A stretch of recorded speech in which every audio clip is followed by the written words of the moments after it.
Assalamualaikum warahmatullahi wabarakatuh. Perkenalkan, nama saya Wawade Suryani, NIM A1I1211031, jurusan Pendidikan Matematika, Fakultas Keguruan dan Ilmu Pendidikan, Universitas Halu Oleo. Di sini saya akan memaparkan materi mata kuliah Teknologi Informasi. Langsung saja ke materinya. A. Perkembangan teknologi informasi. Teknologi informasi mengalami revolusi industri.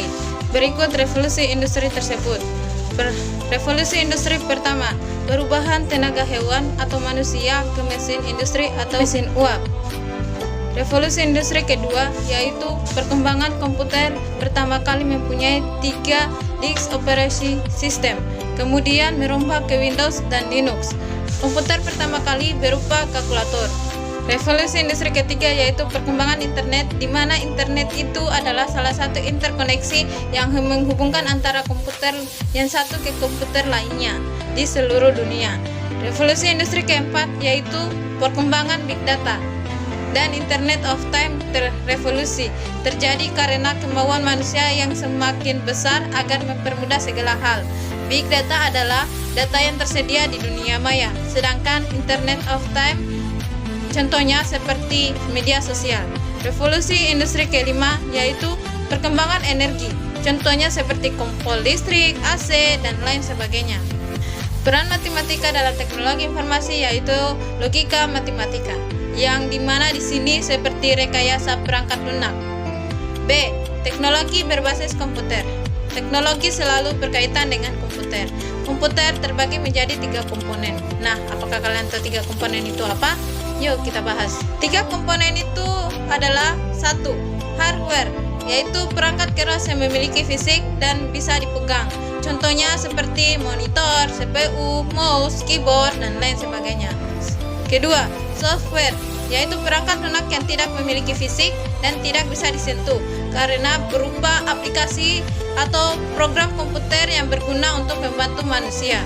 Ketiga, brainware, yaitu perangkat otak. Komputer mempunyai pemrograman yang terdiri dari algoritma.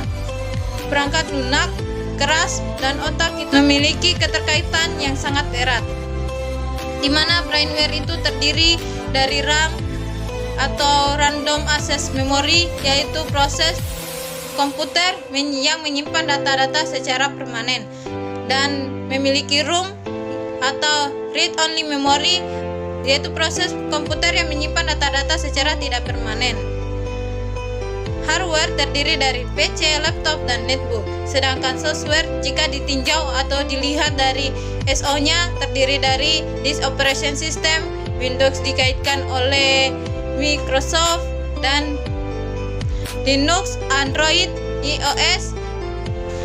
Disk operation system terdiri dari flash disk, hard disk, video CD, digital CD, dan lain sebagainya. Aplikasi yang terdapat dalam disk operation system itu seperti 1. Pengolah kata, yaitu WordStar dan ChessWright. Kedua yaitu pengolah angka seperti Lotus. Ketiga yaitu pengolah data seperti DBAS. Terakhir yaitu bahasa pemrograman seperti Fortran berbasis Pascal. Sedangkan aplikasi yang terdapat dalam sistem operasi Windows itu seperti pengolah kata yaitu Microsoft Word. 2. Pengolah angka seperti Microsoft Excel. Ketiga pengolah data seperti Microsoft Access. Terakhir yaitu bahasa pemrograman seperti Notepad, Visual, bahasa C, dan bahasa Java. Pada Windows memiliki tipe-tipe yang dulunya dipakai tipe berbasis disk operation system. Karena semakin berkembangnya zaman, ada tipe-tipe seperti tipe 2, 3, 3.4, tipe 2000, tipe 97, 98, dan yang sekarang seperti ini tipe ke-9, ke-10. C. Pemanfaatan internet dalam pendidikan. Pemanfaatan internet dalam pendidikan, kita ambil contoh seperti Mendeley. Mendeley adalah salah satu aplikasi open kursus yang membantu dalam membuat daftar pustaka atau mencari artikel, skripsi, makalah, dan sebagainya. Cara menggunakan Mendeley. Pertama, kita harus mendownload aplikasinya, terus menginstalnya. Kedua, membuat folder baru, misalkan teknologi informasi. Setelah itu mencari artikel yang berhubungan dengan judul folder itu, misalkan perkembangan teknologi informasi. Nah, setelah kita mencari artikelnya, kita menempelkannya ke folder tadi. Nah, setelah itu masuk ke Word dan kopilah salah satu paragraf yang ada pada artikel itu, tempel ke Microsoft Word. Buatlah kutipan langsung dan kutipan tidak langsung. Pada kutipan langsung itu daftar pustakanya dia terdapat nama penerbit, tahun, dan halaman yang kita copy tadi. Terus sedangkan pada kutipan tidak langsung itu dia hanya terdapat nama penerbit dan tahun terbitannya. Untuk lebih jelasnya kita bisa menonton YouTube yang berhubungan dengan cara menggunakan Mendeley atau cara membuat daftar pustaka menggunakan aplikasi Mendeley. Learning Management System. Learning Management System adalah aplikasi perangkat lunak untuk kegiatan dalam jaringan program pembelajaran elektronik. Sebuah learning management system harus bisa melakukan hal-hal berikut, misalkan menggunakan layanan self-service, layanan self-guide, menyampaikan konten pembelajaran dengan cepat. Dalam learning management system itu ada yang dinamakan seperti model. Nah, apakah kalian tahu itu apa? Model adalah salah satu jenis platform e-learning yang bersifat open source atau terbuka, gratis, dan dapat dikembangkan melalui local host dan web host secara online. Persiapan menginstal model, kita harus mempunyai exam terlebih dahulu.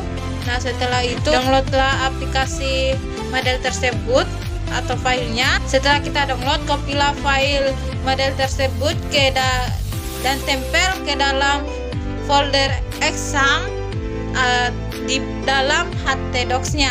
Nah, di sini model melalui local host dan web host itu sangat berbeda.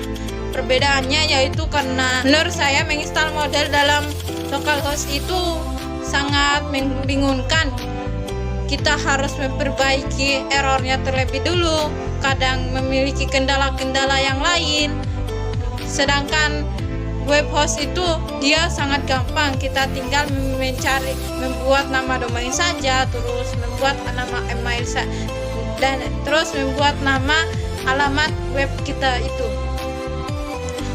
Untuk memperjelasnya, kita bisa menonton YouTube yang berkaitan dengan cara menginstal model melalui local host dan web hosting.